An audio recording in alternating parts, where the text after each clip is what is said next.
सुप्रभात बच्चों। अपनी लास्ट क्लास में मैंने आप सभी से कहा था कि महाभारत कथा को टेलीविज़न पे स्टार भारत और स्टार प्लस पर देखकर इसे समझने की कोशिश करें और कहा था कि इसके प्रश्न उत्तर आपको दिया जाएगा।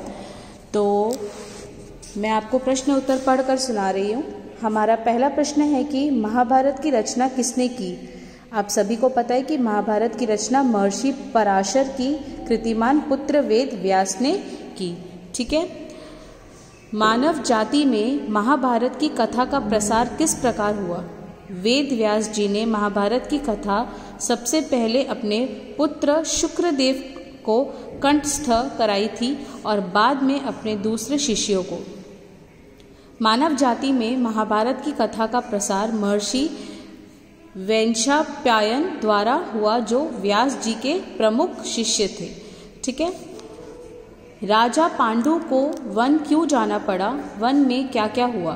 किसी अपराध के प्रायश्चित शिक्षित रूप तपस्या करने के लिए पांडु को वन जाना पड़ा। उनके साथ उनकी दोनों रानियां भी वन गई।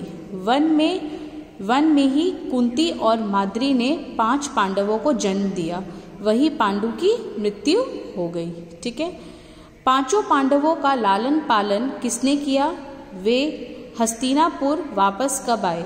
5 पांडवों का लालन पोषण वन में ऋषि मुनियों ने किया।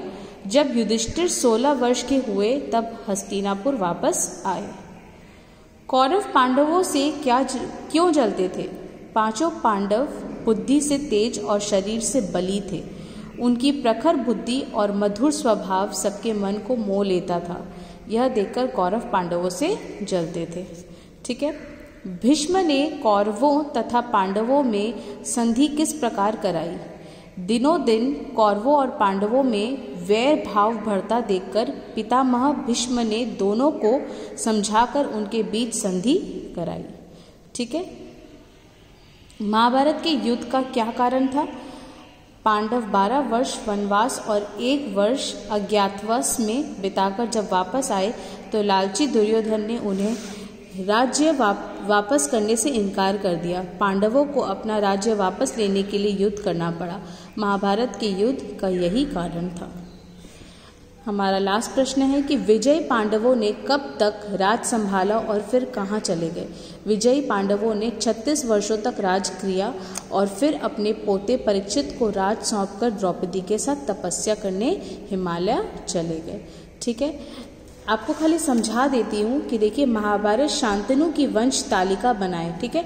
शांतनु के 2 रानियां थी। एक का नाम था गंगा से सत्यवती से।